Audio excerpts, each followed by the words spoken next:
Part हम लोग क्या पढ़ने जा रहे हैं, रिफ्लेक्शन ऑफ लाइट चैप्टर है, समझ लीजिए एक सेपरेट टॉपिक से पूरा पूरा फुल चैप्टर ये जाएगा पूरा, ठीक है ना। यहां से स्टार्ट करें रिफ्लेक्शन ऑफ लाइट। फर्स्ट तो उसका डेफिनेशन पढ़ेंगे हम, what about reflection of light, ये होता क्या है। फिर आपको हम पढ़ाएंगे लॉज ऑफ रिफ्लेक्शन, जो कि बोर्ड्स में हर साल आता रहता है, एक साल नेक्स्ट ईयर, फिर इस साल, फिर उस साल, इस तरह से ये लॉज ऑफ रिफ्लेक्शन आता रहता है, बहुत इंपॉर्टेंट है, ठीक है। ये डायग्राम तो उससे बड़ा इंपॉर्टेंट, महा इंपॉर्टेंट है, ठीक है। फिलहाल आप रिफ्लेक्शन समझिए। इसमें एक वर्ड लिखा हुआ है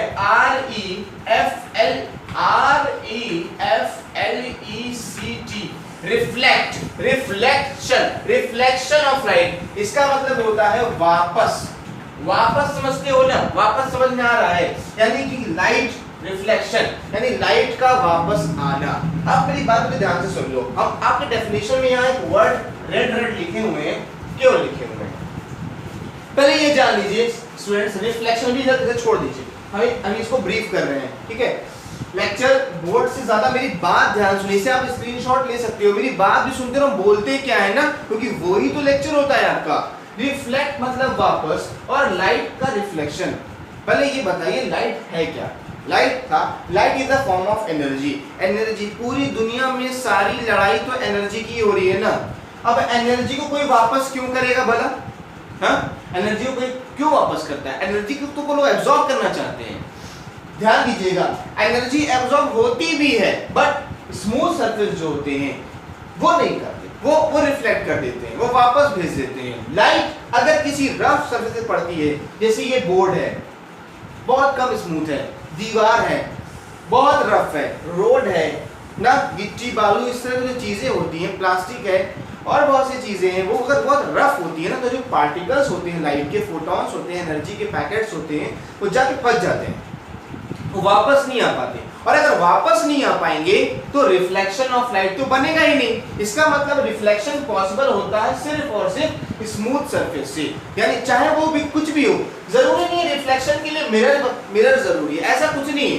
रिफ्लेक्शन आपका कहीं से भी हो सकता है, बट वो सरफेस बहुत स्मूथ होना चाहिए। क्या होना चाहिए? स्मूथ होना चाहिए, ठीक है स्टूडेंट्स, स्मूथ होना चाहिए, चिकना होना चाहिए एकदम। तो लाइट वहां से जाएगी, वो इतना स्मूथ होता है कि वो पार्टिकल्स को ना पकड़ नहीं पाता, बॉन्ड नहीं बना पाता है, तो पार्टिकल्स छूट के वापस चले जाते हैं।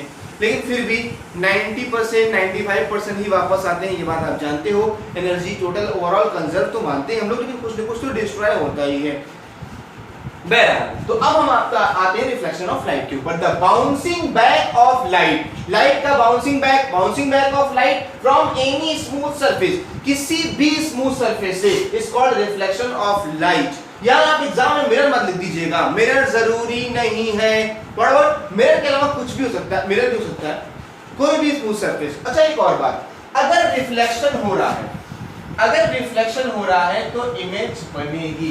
ये बात तुम ध्यान से सुन लीजिए, मे भी ये नोट करके बुक में नहीं लिखा है कहीं भी, ये हम आपको याद दिला रहे हैं। अगर कहीं भी दुनिया में रिफ्लेक्शन होता है किसी भी सरफेस से, लाइट जाके वापस आ रही है, अगर आपको लगता है ऐसा सरफेस है, स्मूथ है, लाइट वहां से जाके वापस आ सकती है, तो 100% आपको अपनी इमेज दिखाई पड़ेगी। देखो हम यहाँ खड़े हैं, ये बोर्ड है, क्या हमें अपना फेस दिखाई पड़ रहा है?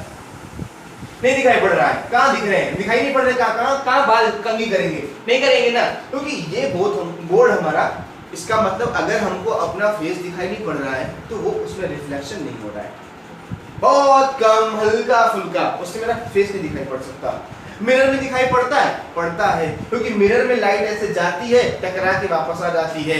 लेकिन ध्यान देना, अगर मिरर के पीछे जो पॉलिश करते हैं उसे हटा दोगे तो लाइट ऐसे सीधा निकल जाएगी, तो आपको अपना फेस दिखाई नहीं पड़ेगा, इसके पीछे उसको ब्राउन पॉलिश रहता है। ओके स्टूडेंट्स, तो मिरर के अलावा आपने नई कार देखी होगी, नई कार, जब न्यू जो कार का जो बोनेट होता है उस पर पेड़ चलता रहता है उल्टा, जब कार ऐसे आगे बढ़ती है तो रोड के जो पेड़ होते हैं वो ऐसे चलते रहते हैं, या आपको खुद का फेस दिखाई पड़ता है, क्योंकि जो नई कार है, न्यू कार में एकदम स्मूथ होता है, एकदम चिकना होता है, तो लाइट रेज जाती हैं, टकरा के वापस आती हैं और आपको अपना इमेज दिखाई पड़ता है। चम्मच, पतीली, प्लेट, कुछ भी ले लो फ्रेंड्स, कुछ भी ले लो, पानी ले लो, आपको देखोगे पानी में आपको अपना फेस दिखाई पड़ता है। जो आपको अपना फेस दिखाई पड़ रहा है that is reflection of light. दुनिया में कहीं भी अगर आपको अपना फेस उस चीज में दिखाई पड़ रहा है, किसी के स्पेक्स में, चश्मे में, किसी की आंख में, अगर कुछ भी अगर आपको अपना फेस दिखाई पड़ रहा है that is reflection of light. वहां रिफ्लेक्शन हो रहा है, एनर्जी जाके वापस आ रही है। मेरी बात समझ में? टाइल्स में भी देखा होगा, टाइल्स मार्बल वगैरह में स्मूथ होता है, आपको फेस दिखाई पड़ता है, दूर से देखो तो उल्टा इंसान चलता दिखाई पड़ता है, ठीक है ना? Reflection of light. मेरे पास बातें और बहुत सी, बट वीडियो लेंदी हो जाएगी भी, ठीक है? तो रिफ्लेक्शन ऑफ लाइट डेफिनेशन क्या होगा? Bouncing back of light from any smooth surface is called reflection of light. Example आप दे सकते हो। नाउ ये हमारा डायग्राम है, ये है हमारे मिरर में, मोस्टली मिरर एग्जांपल में ले रखा है। इसे कहते हैं इंसिडेंट रे, मतलब आने वाली रे, और इसे कहते हैं रिफ्लेक्टेड रे, मतलब जाने वाली रे। और ये है हमारा नॉर्मल। मैथमेटिक्स में जानते हो नॉर्मल किसे कहते हैं? जो 90 डिग्री होता है किसी भी सरफेस पे उसको नॉर्मल कहा जाता है, उसे परपेंडिकुलर भी कहा जाता है। तो दोनों नेम है, आप मैथ में जानते होंगे। नॉर्मल मतलब होता है परपेंडिकुलर, किसी को परपेंडिकुलर कहते हैं 90।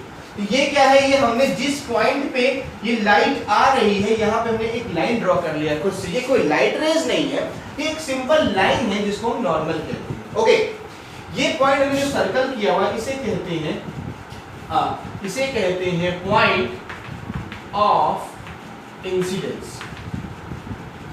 स्टूडेंट्स ये डायग्राम इंपॉर्टेंट है, इसे अच्छे से समझिए। इसे कहते हैं point of incidence. Now laws of reflection जो हर साल एग्जाम में कहीं ना कहीं से कोई ना कोई क्वेश्चन यहां से आते हैं, इसे आपको लर्न भी करना है, मेरे साथ आप लर्न करना सीख भी जाओगे, और इसे आपको समझना भी है, क्योंकि एग्जाम में सेंटेंस खुद से फॉर्म करना है। हम बार बार कहते हैं आपको रटना नहीं है, आपको कॉन्सेप्ट समझना है। आप सेंटेंस खुद फॉर्म कर लेंगे कि bouncing back of light from any smooth surface, ठीक है? बहरहाल फर्स्ट लॉ पढ़िए, एंगल ऑफ इंसिडेंस, मतलब ये angle, the angle between incident ray and normal, इसे कहते हैं angle of incidence, is equal to angle of reflection. यानी कि जितने एंगल पे लाइट रेज आती है उतने पे वापस चली जाती है। ये हमारा प्रॉपर रिफ्लेक्शन की बात हो रही है, यानी ये एंगल इसके equal, angle I is equal to angle R। Laws of reflection का पहला लॉ है। अगर आप एग्जाम में भूल गए, इंग्लिश वर्ड भूल गए, कोई बात नहीं, घबराना नहीं है आपको। बोर्ड में आप angle I is equal to angle R लिख देंगे, काम बन जाएगा, ठीक है? ज्यादा अच्छी बात तो ये है कि आप इसको भी लिखो, बट अगर भूल गए तो angle I is equal to angle R first law. जैसे आवन वैसे जावन, ये याद कर लो। कुछ ट्रिक तो मदर टंग में याद कर लिया करो। जैसे आवन वैसे जावन, जितने पे लाइट रेज आ रही उतने पे लाइट रेज वापस जा रही, तो angle I is equal to angle R। Now second law, ये इंपॉर्टेंट है, ये थोड़ा सा कम समझ में आता है लोगों को। चलिए समझ में, समझा रहा हूं आपको। इंसिडेंट रे यानी कि ये, कॉमा रिफ्लेक्टेड रे यानी कि ये, एंड नॉर्मल, कौन सा normal? At point of incidence, वो नॉर्मल जो पॉइंट ऑफ इंसिडेंस, यानी वो पॉइंट जहां पे लाइट रे आ रही है उस पॉइंट पे खींचा हुआ नॉर्मल ड्रॉ किया गया नॉर्मल। तो इंसिडेंट रे, रिफ्लेक्टेड रे और normal all lie in same plane, ये तीनों एक ही प्लेन में लाई करेंगे। इसका मतलब क्या होता है मैं आपको बताने जा रहा हूं। देखो स्टूडेंट्स, एकदम सिंपल है।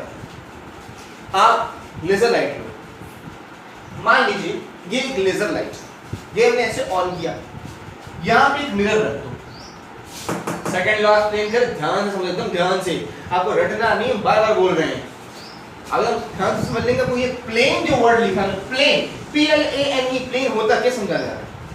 आप लेजर लाइट लीजिए, से ऑन करिए, यहाँ एक मिरर रख दीजिए, तो लाइट ऐसे स्ट्रेट आएगी, यहाँ टकरा के उधर जाएगी। इस बात पे तो एग्री हो ना भाई कि अगर यहाँ से लेजर ऑन करेंगे तो ऐसे लाइट निकलेगी। यहाँ शीशा रख दो, ये मिरर रखा हुआ है, तो लाइट ऐसे टकरा के उधर जाएगी। क्या किसी को ये लगता है कि लाइट ऐसे करके उधर चली जाए? हम ऐसे जब चिपका के स्टिक कर दे, पेस्ट कर दे इसी पे, तो इस पे अगर लाइट ऐसे जाएगी तो उधर कैसे जा सकती है? ना मेरे तरफ आएगी लाइट तो उधर जाएगी।